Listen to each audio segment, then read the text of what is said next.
दोस्तों, कंप्यूटर की शुरुआत ही मनुष्य के लिए काफ़ी उपयोगी साबित हुई है। आज के समय में कंप्यूटर का उपयोग घर से लेकर स्कूल, हॉस्पिटल, बैंक या फिर कह लीजिए कि लगभग हर जगह पर देखा जा सकता है।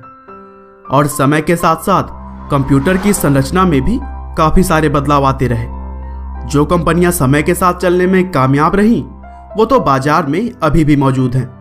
लेकिन जो कंपनियां समय के साथ बदल ना सकी, वो समय की इस धूल में कब की दब चुकी हैं। और आज हम एक ऐसी ही कंपनी के बारे में बात करेंगे जिसने समय के अनुसार बदलाव करते हुए 75 सालों से अधिक का सफर तय कर लिया है और आगे भी इसके रुकने की कोई वजह नहीं दिखाई देती।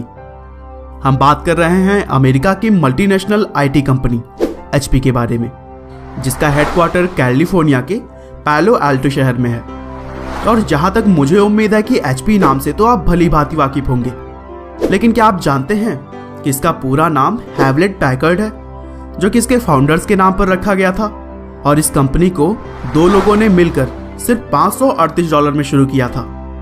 शायद ये सभी बातें आपको नहीं पता होंगी। तो चलिए दोस्तों, हैवलेट पैकर्ड यानी एचपी की स्टोरी को हम शुरू से डिटेल में जानते हैं। तो दोस्तों, एचपी कंपनी की शुरुआत होती है 1938 से, जब दो दोस्तों ने मिलकर एक किराए की गैराज में काम शुरू किया। दरअसल दोनों दोस्तों के पास कुल मिलाकर $538 ही थे और सिर्फ इतने पैसों में ही एचपी की नींव रखी गई थी। और जिन दोस्तों की मैं बात कर रहा हूं, उनका नाम है विलियम हैवलेट और डेविड पैकर्ड। दोनों ही स्टैनफोर्ड यूनिवर्सिटी से 1935 में इलेक्ट्रिकल इंजीनियरिंग की डिग्री प्राप्त कर चुके थे। और इस कंपनी का नाम दोनों दोस्तों ने टॉस उछालकर डिसाइड किया था। दरअसल उनका डील था कि टॉस जिसके भी पक्ष में आएगा, कंपनी के नाम में उनका सरनेम पहले जोड़ा जाएगा। और टॉस करने के बाद वह टॉस विलियम हैवलेट ने जीत लिया और इसलिए कंपनी का नाम हैवलेट पैकर्ड रखा गया। एचपी के अंतर्गत दोनों दोस्तों ने बहुत सारे प्रोजेक्ट्स पर काम किया, लेकिन उनको सफलता दिलवाने में ऑडियो ऑसिलेटर का हाथ रहा। उस समय दूसरे कंपनीज की ऑसिलेटर की कीमत $200 के आसपास हुआ करती थी, लेकिन एचपी के द्वारा बनाया गया ऑडियो ऑसिलेटर एक तो दूसरे ऑसिलेटर से बेहतर था और उसकी कीमत सिर्फ $90 के आसपास हुआ करती थी। और एचपी के ऑसिलेटर के पहले ग्राहक थे वॉल्ट डिज्नी, जिन्होंने $71 की कीमत में कुल 8 पीसेस खरीदे थे।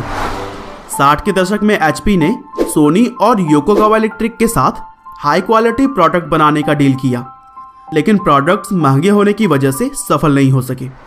और फिर 1963 में हैवलेट पैकर्ड योकोगावा नाम से दोनों कंपनियों ने एक ज्वाइंट वेंचर शुरू किया, जिसके तहत जापान में एचपी के प्रोडक्ट्स बेचे गए। लेकिन दोस्तों, आज के समय में एचपी तो कंप्यूटर्स के लिए जानी जाती है ना।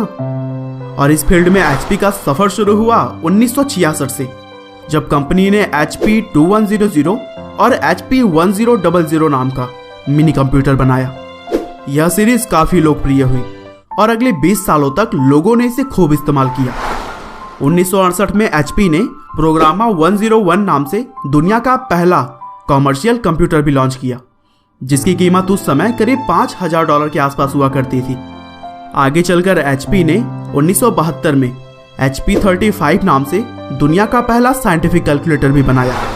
इसके बाद 1974 में पहला प्रोग्रामेबल और फिर 1979 में पहला अल्फा न्यूमेरिक कैलकुलेटर बनाया गया। और इससे पहले ही 1975 में एचपी ने 9800 सीरीज शुरू करके अपना पहला डेस्कटॉप कंप्यूटर बनाया, लेकिन टेक्निकल इश्यू होने की वजह से इसकी कीमतें काफ़ी ज़्यादा हुआ करती थी।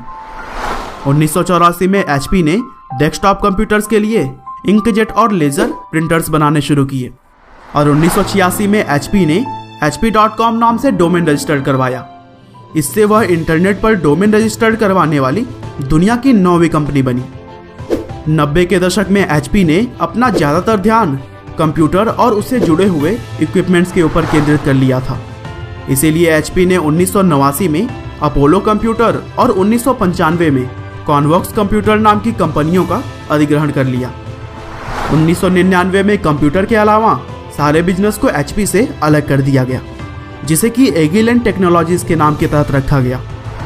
और फिर आगे चलकर 2008 से 2013 तक एचपी कंप्यूटर्स की दुनिया में पूरी तरह से छाई रही और बिक्री के मामले में 5 साल के लंबे वक्त तक कंपनी ने पहले नंबर पर अपना कब्जा जमाया रखा। हालांकि 2013 में लेनोवो ने HP से यह पोजीशन छीन लिया था।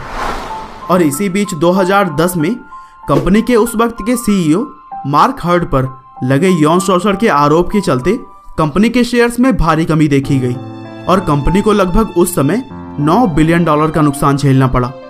और फिर 2011 में HP के शेयर लगभग 40% तक नीचे आ चुके थे, जिससे कंपनी को लगभग $30 बिलियन का भारी नुकसान हुआ। अब कंपनी का मुनाफा काफी तेजी से कम होता जा रहा था, जिससे निपटने के लिए HP ने अपने बिजनेस मॉडल में कई सारे बदलाव किए।